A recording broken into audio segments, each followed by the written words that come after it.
bienvenue au Palais des Nations à Genève. Jean-Luc Martinage du département de la communication de l'Organisation internationale du travail pour vous accueillir à l'occasion de la 106e conférence internationale du travail. Cet événement annuel qui réunit près de 5000 délégués du monde entier des trois composantes de l'OIT, c'est-à-dire les gouvernements, les employeurs et les travailleurs.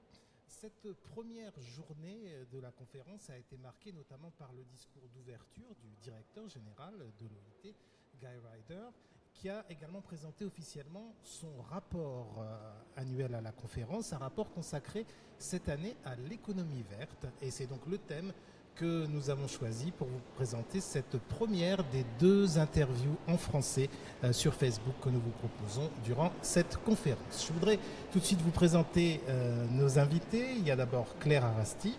Bonjour. Bonjour Claire. Claire, vous êtes donc spécialiste en politique d'emploi et de développement à l'OIT. Vous allez pouvoir nous parler justement de ce que l'on peut faire pour promouvoir l'économie verte en matière de politique d'emploi. Et puis nous avons Moustapha Kamal Gay. Bonjour. Bonjour.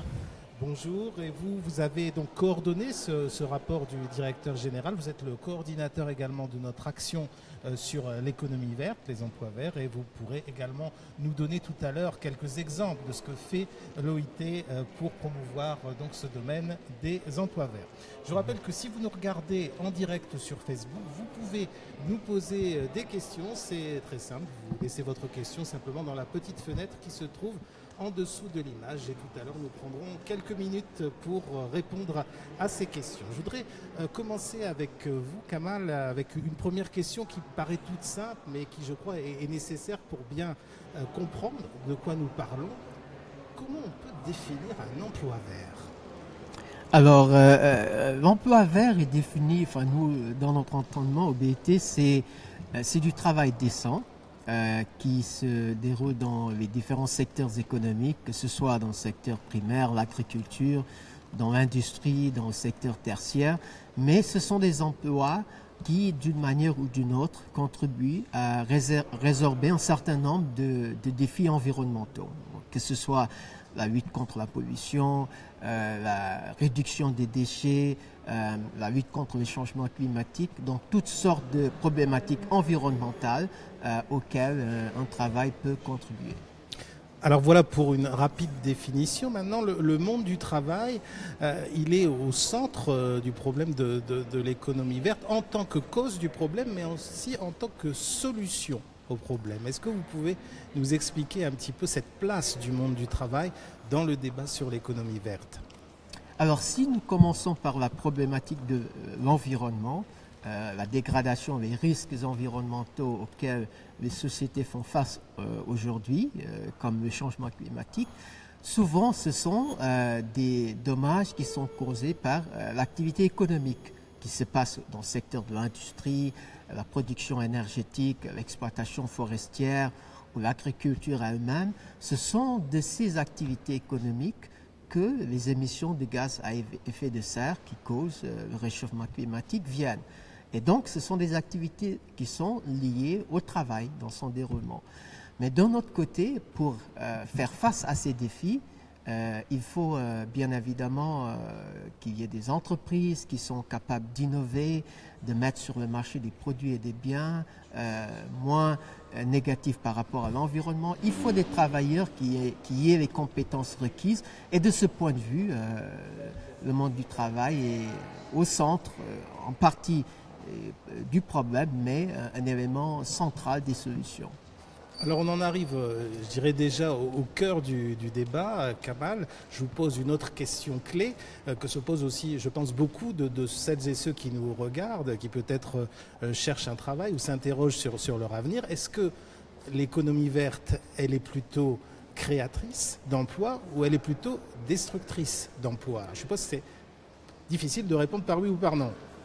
Oui, en fait, c'est plusieurs dimensions, parce que la transition écologique, certains parlent de transition énergétique, va impacter sur le marché du travail de différentes façons. Il y aura dans certains cas une création d'emplois. On vient de voir juste le rapport de l'Agence internationale sur les énergies renouvelables qui nous dit que l'année passée, 10 millions, près de 10 millions de personnes ont travaillé dans le secteur des énergies renouvelables. Mais on sait d'un autre côté qu'il y a des emplois qui sont menacés de disparition avec la fermeture, par exemple, de centrales à charbon totalement inefficaces.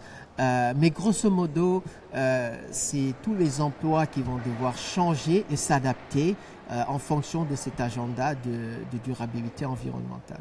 Quels sont les secteurs qui seront les plus touchés? Vous parlez de l'industrie du charbon. Est-ce qu'il y a d'autres corps de métier, d'autres secteurs industriels qui sont plus susceptibles d'être affectés? Oui, alors ici, il est important de différencier entre les secteurs qui sont impactés par l'environnement, la dégradation de l'environnement et les changements climatiques en tant que tels. Et là, c'est des secteurs comme l'agriculture, avec les inondations, avec les tempêtes qu'on voit. Donc, c'est des dommages physiques. Mais il y a des secteurs qui sont d'autre part impactés en raison des mesures de réponse à ces défis environnementaux. Et donc, lorsqu'on parle de transition énergétique, c'est surtout en raison des politiques de réponse.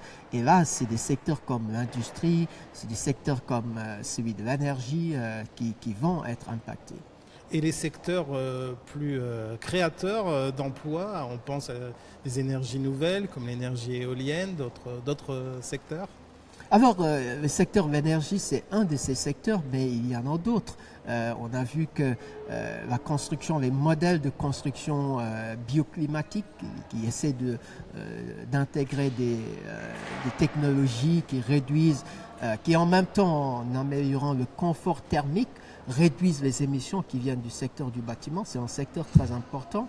Il y a celui de la gestion des déchets et du recyclage, qui est un secteur très fort en création d'emplois, même s'il y a des questions par rapport aux conditions de travail, et bien évidemment le secteur de l'agriculture. Donc, la transition dans ce secteur agricole peut créer des millions d'emplois, et c'est ce que nous disent les rapports de la FAO, mais beaucoup d'autres agences aussi. Je vous rappelle que vous regardez actuellement une interview dans le cadre de notre série L'OIT en direct, nos experts vous répondent, diffusée en direct sur Facebook à l'occasion de la journée d'ouverture de la 106e session de la Conférence internationale du travail. Nous sommes en direct depuis le Palais des Nations à Genève, la salle des pas perdus, sous un beau soleil. Vous ne pouvez pas voir le soleil, mais nous en tout cas, nous sommes là et vous pouvez toujours nous poser vos questions sur l'économie verte. On attend ces questions et nous y répondrons d'ici quelques minutes. Je me tourne maintenant vers vous, Claire Arasti. Donc, l'économie verte peut être positive pour l'économie dans son ensemble, mais encore faut-il accompagner ces changements par les bonnes politiques. Et c'est justement votre domaine d'action à l'OIT. Alors, que peut-on faire pour accompagner cette transition ? Tout à fait, vous avez raison. L'effet positif sur l'emploi ne deviendra réalité qu'avec des politiques d'accompagnement, puisqu'autrement, on sait bien qu'un travailleur n'est pas parfaitement mobile d'un travail à un autre, d'une région à une autre, et n'a pas nécessairement les compétences requises par les nouveaux secteurs émergents dont Kamal vient de parler. Donc les politiques de l'emploi ont dans ce sens un rôle très très important à jouer. Il y a 5 grandes familles de mesures sur lesquelles on peut jouer pour accompagner la transition. La première famille, c'est tout ce qui concerne la formation professionnelle et l'acquisition d'expérience à travers la formation en alternance, donc à la fois à l'école et dans une entreprise. La deuxième famille, ça concerne tout ce qui est subvention à l'emploi, à la fois pour maintenir des emplois existants ou pour favoriser l'embauche dans de nouveaux secteurs. La troisième famille, ça regroupe tout ce qui est travaux publics, donc les nouvelles générations de travaux publics qui permettent aux populations les plus vulnérables d'accéder à de l'emploi et à se former dans certains métiers. Et puis la quatrième catégorie, c'est tout ce qui concerne les incitations à l'entrepreneuriat et à l'auto-emploi, donc qui consiste principalement en des formations à l'entrepreneuriat accompagnées d'accès plus facile au financement pour les petites entreprises qui démarrent. Et puis la dernière famille de mesures, c'est celle qui concerne toute l'aide à la recherche d'emploi, les services d'intermédiation que les services privés ou publics peuvent fournir aux demandeurs d'emploi pour les mettre en relation avec les entreprises qui embauchent. Donc ça, ce sont les 5 grandes familles d'intervention sur lesquelles on peut jouer pour faciliter la transition. Et est-ce que vous auriez des exemples encore un peu plus concrets, c'est-à-dire dans un pays, telle politique a pu être mise en place? Tout à fait. Alors, en fait, ces mesures, elles n'ont pas toutes les mêmes objectifs. Certaines, comme la formation professionnelle ou l'aide à la recherche d'emploi, ont pour objectif d'améliorer l'employabilité des chercheurs d'emploi ou des nouveaux entrants sur le marché du travail. Les subventions et l'aide à l'entrepreneuriat, c'est plutôt pour soutenir la demande, c'est-à-dire aider les entreprises à embaucher. Et là, on a des exemples très intéressants. Je voudrais citer celui du Canada qui a lancé en septembre dernier une initiative pour les emplois verts, ça s'appelle comme ça. Et ça consiste à des subventions à l'emploi pour des petites entreprises, donc petites et moyennes entreprises, qui embauchent des jeunes diplômés. Donc c'est à la fois pour soutenir le secteur privé, les petites entreprises, et pour combattre le chômage des jeunes. Donc ces petites entreprises peuvent bénéficier d'une subvention allant jusqu'à 50% du salaire pendant un an, une période d'1 an, pour embaucher des jeunes diplômés qu'ils vont ensuite former plus précisément à la tâche de l'entreprise afin qu'ils soient parfaitement productifs. Et cette initiative a déjà été évaluée et on voit que dans les 6 mois écoulés, 90% des jeunes qui ont été embauchés grâce à cette subvention ont pu garder leur emploi, donc ça semble fonctionner très bien. J'ai parlé aussi des types de mesures qui concernent les travaux publics pour créer de l'emploi directement. Et je voudrais aussi donner un exemple là-dessus parce que pour les pays les plus pauvres, les pays en développement, c'est peut-être ce qu'il y a de plus efficace pour aider à la transition parce que ce sont des travaux qui peuvent aider à répondre aux défis climatiques tout en créant des emplois dans des domaines environnementaux. Et je voudrais citer l'exemple de Haïti qui, dans la région des Gonaïves, qui est une région qui souffre d'érosion et de déforestation, a créé un programme d'emploi public pour que les gens s'occupent de replanter des arbres et de faire des rétentions d'eau pour éviter que l'eau dévale les pentes et soit perdue, et ainsi favoriser l'agriculture. Et ce programme connaît un grand succès puisqu'il permet d'embaucher la population locale et de former des gens à des techniques qui permettent de protéger l'environnement et des petites entreprises qui permettent de faire la maintenance de ces travaux et ensuite de répondre à des autres appels d'offres pour continuer ce genre de travaux dans d'autres domaines ou dans d'autres régions sans l'aide de l'État à ce moment-là. Voilà en effet 2 exemples tout à fait concrets de politiques qui montrent qu'on peut vraiment avancer vers cette transition écologique. On vient de parler donc des politiques. Maintenant, en matière de projets, je me tourne à nouveau vers vous, Kamal. Pourriez-vous nous donner quelques exemples d'actions de l'OIT, de projets pour promouvoir les emplois verts ?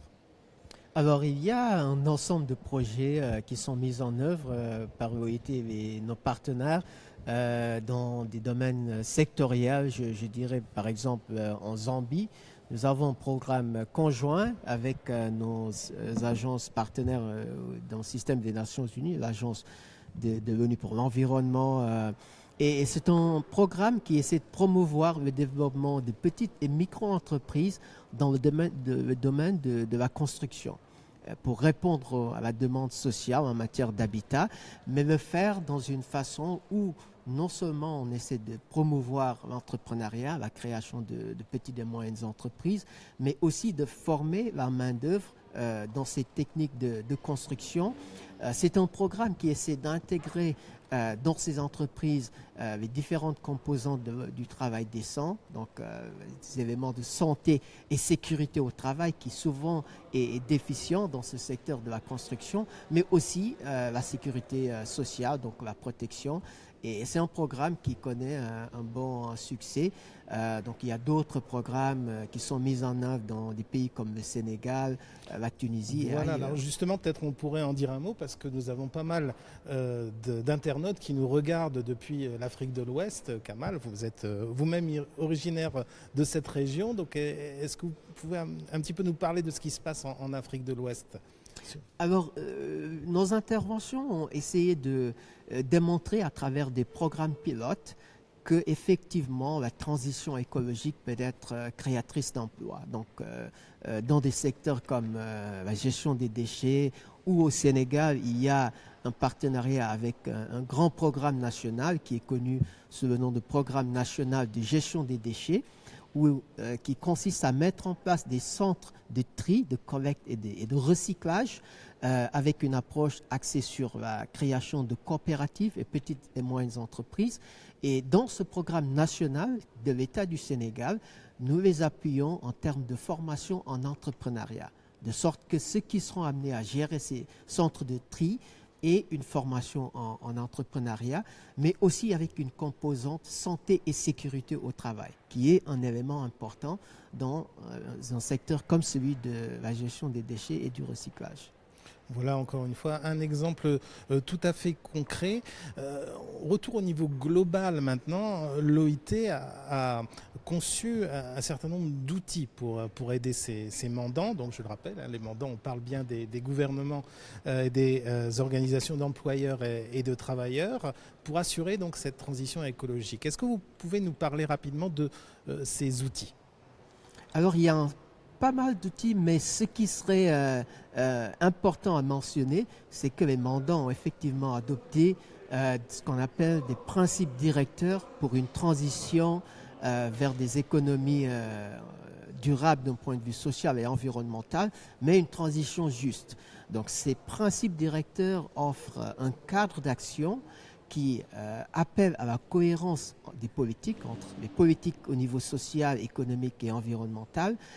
C'est des principes qui ont identifié un certain nombre d'outils, d'actions, de champs d'action concernant les politiques sur l'emploi, la protection sociale, le développement des compétences, le dialogue social. Donc tout un champ d'outils, d'actions qui doivent être mis en place de façon cohérente pour que cette transition puisse se faire de la meilleure des façons. Merci Kamal. Dans un instant, on va commencer à prendre vos questions, mais je voudrais quand même aborder auparavant une dimension assez importante, c'est la volonté politique d'aboutir à cette transition écologique. Alors, ce qu'il est important de souligner, c'est qu'avec cette initiative verte dont a parlé ce matin Guy Ryder lors de son discours d'ouverture, il est évidemment question de placer les emplois verts, l'économie verte, un peu de manière transversale dans l'action de l'OIT. Claire Arasti, est-ce que vous qui êtes en contact avec donc les mandants de l'OIT, presque au quotidien, vous sentez vraiment une implication, un intérêt ? Tout à fait. On sent que les pays de plus en plus veulent prendre les choses en main et mettre en œuvre les grandes déclarations qu'ils ont faites. À titre d'exemple, je peux citer les Philippines qui ont adopté tout récemment une loi sur les emplois verts. Donc c'est le premier pays à faire ça dans le monde du développement. C'est tout à fait innovant, c'est tout à fait intéressant parce que ça montre la nécessité, la loi exprime la nécessité de coordonner l'action des différents ministères pour promouvoir les emplois verts dans le pays. Et la loi détaille un certain nombre d'actions à entreprendre par chacun de ces ministères, donc c'est tout à fait intéressant.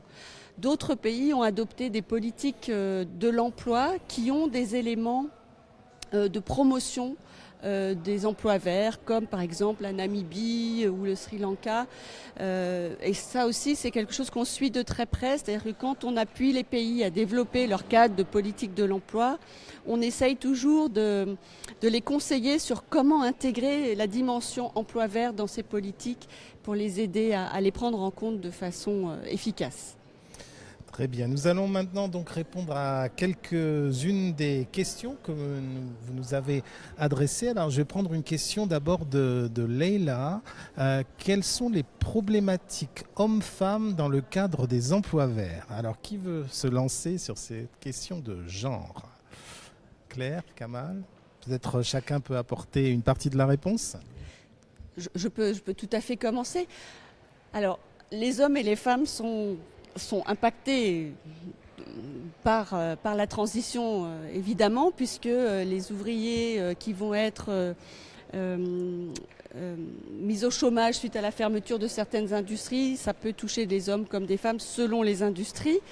Les populations affectées par le changement climatique, c'est la même chose. Ce sont des populations qui, suite à une tempête, à une inondation ou une sécheresse, perdent leurs moyens de survie, et ce sont les hommes comme les femmes. Évidemment, si on regarde secteur par secteur, là on pourra voir des différences. Donc quand on parle de fermeture de mines de charbon et de replacement de ces ouvriers, il s'agit essentiellement d'hommes. Dans d'autres secteurs, ça sera plutôt des femmes. Mais finalement, les réponses de politique de l'emploi qu'on apporte vont être les mêmes. C'est-à-dire... D'accord, donc pas de... Kamal, vous souhaitiez ajouter quelque chose? Oui, alors moi je souhaite commenter sur deux aspects. Le premier, c'est que lorsqu'on parle de toutes ces problématiques environnementales, la pollution interne par exemple, on voit que selon les chiffres de l'OMS, il y a des millions de personnes qui meurent de façon prématurée chaque année. Et lorsque vous comparez dans le contexte africain, ces personnes qui meurent, souvent, c'est des femmes et des enfants. Et c'est dû à l'utilisation de combustibles de cuisson inefficients. Et donc, c'est beaucoup plus que le nombre de personnes qui décèdent malheureusement du sida ou de la malaria. Mais ce n'est pas très, très connu.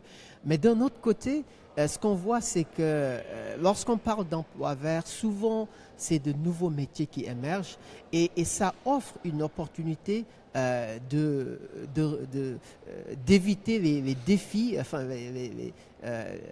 comment dirais-je, cette différence qu'il y a entre hommes et femmes dans les métiers qu'on connaît aujourd'hui. Donc, quand on parle de conseils en matière environnementale, d'architecture environnementale, donc ça ouvre des perspectives aussi bien pour les hommes et les femmes. Et on voit que de façon générale, les femmes sont beaucoup plus engagées dans cet agenda environnement. Il y a aujourd'hui un marché des biens et services environnementaux qui est estimé à 60 milliards de dollars. Et il y a beaucoup d'études qui indiquent que ceux qui achètent le plus, ce sont les femmes plus que les hommes. Très bien, il y avait donc pas mal de choses à dire finalement sur ce thème. On va prendre une autre question qui nous vient de Corinne, qui nous demande comment convaincre les climato-sceptiques que la transition vers une économie verte est importante. Alors c'est une question qui est d'actualité, comme on dit. Comment on peut donc en effet essayer de convaincre de l'importance du phénomène? Alors vous avez déjà cité quelques chiffres. Quelles sont les pistes? Qu'est-ce que vous faites si quelqu'un vous dit « Oh, le changement climatique, peut-être c'est exagéré ». Qu'est-ce qu'on peut répondre? Alors moi je dirais que en termes de recherche, d'analyse, nous avons suffisamment de conclusions que l'inaction par rapport au défi du changement climatique va détruire les emplois, les entreprises de façon catastrophique. Par contre, les actions menées à travers le monde nous montrent qu'il y a des possibilités de créer des emplois. Les estimations du BIT parlent de 60 millions de nouveaux emplois possibles à l'horizon 2030. Mais ce qui est important de mentionner aux sceptiques, c'est que personne ne dit que c'est une transition qui est facile. Il va y avoir des impacts sur le marché du travail, positifs comme négatifs, et c'est comment gérer cette transition de façon juste qui est important, et cela va poser un certain nombre de défis, donc la cohérence des politiques, les instruments et le rôle des gouvernements et des partenaires sociaux. Cela m'amène d'ailleurs à la question de Youssef qui lui veut savoir qu'est-ce que l'on peut faire en matière de formation, comment on peut se former aux emplois verts. Alors, dans tous les pays maintenant, il existe de plus en plus des formations aux métiers de l'environnement, alors les métiers directement liés à l'environnement qui sont divers. Dans certains pays, même les services publics de l'emploi maintenant, dans leur rôle de conseil aux demandeurs d'emploi ou aux nouveaux entrants, orientent vers ces formations spécifiques pour aller dans différentes industries. Dans d'autres pays, il faut s'adresser plutôt à des services privés qui vont orienter vers là. Il y a de plus en plus de plateformes Internet aussi qui peuvent orienter vers quels sont les métiers porteurs et quelles sont les formations pour faire ces métiers. Donc aujourd'hui, on peut trouver un certain nombre de pistes, soit sur Internet, soit directement auprès des services publics. Et nous arrivons tout doucement au terme de ce premier rendez-vous de notre série l'OIT en direct. Nos experts vous répondent. Ils vous répondent en effet. Je voudrais tout de même vous poser une question un petit peu plus personnelle en commençant par vous, Kamal, à propos justement de l'importance de l'enjeu pour la planète. Vous étiez vous-même à Paris, dans la salle, quand ce fameux accord de Paris a été signé. Pour vous, quelle est cette importance? Pourquoi c'est essentiel de réaliser cette transition écologique? Alors, moi, je pense que l'accord de Paris est important parce qu'il faut le mettre dans le contexte de l'agenda 2030 pour le développement durable. Et l'inaction face au changement climatique va rendre la réalisation de ces objectifs de développement durable impossible, sinon très difficile pour la majorité des pays. Lorsqu'on voit ce qui se passe aujourd'hui, moi je suis originaire du Sénégal. Ceux qui connaissent le Sénégal savent que c'est un pays, c'est une destination touristique. Mais vous allez aujourd'hui au Sénégal, dans la station balnéaire de Saly Portudal, qui est la principale, 30% des hôtels ont fermé ou réduit de façon significative leurs opérations en raison de l'érosion côtière et la perte des plages. Et ça, c'est un des phénomènes de montée des eaux et d'impact. Vous voyez ce qui se passe aux Philippines de façon récurrente, les typhons, la montée des eaux. Donc, ces impacts physiques du changement climatique, on le voit partout. Et c'est pour ça que dans les études de l'OIT, les conclusions qui ont été présentées nous disent que inagir face au changement climatique va réduire la productivité jusqu'à moins 7% à l'horizon 2050. Et le rapport Nicolas Stern, déjà en 2006, nous montrait l'impact économique sur le produit intérieur brut. Donc je pense qu'il est très clair au niveau de la recherche, de l'analyse et de l'observation matérielle que l'inaction aura un coût beaucoup plus élevé que l'action face au changement climatique. Est-ce que c'est un concept que vous partagez, Claire Arasti? Tout à fait. Le changement climatique, c'est une réalité. L'inaction aura un coût désastreux pour la planète. Kamal a cité des exemples très parlants en termes de conditions d'existence pour des populations qui perdront leurs moyens d'existence et en termes de pollution. Donc, il n'y a pas d'alternative, on n'a qu'une planète. Il va falloir qu'on accompagne cette transition et que les gouvernements, les entreprises et les travailleurs, tous ensemble, travaillent pour une transition juste pour tous et qu'on saisisse les opportunités qui se présentent pour un meilleur futur.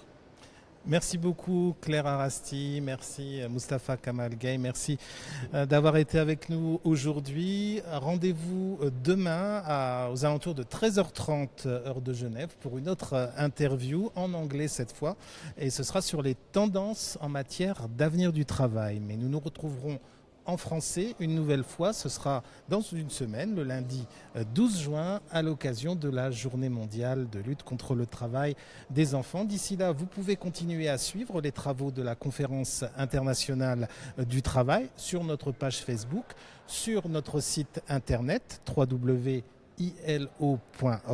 et en français sur Twitter en utilisant le hashtag CI Travail. Merci beaucoup de nous avoir suivis. Nous étions en direct depuis Genève. Au revoir.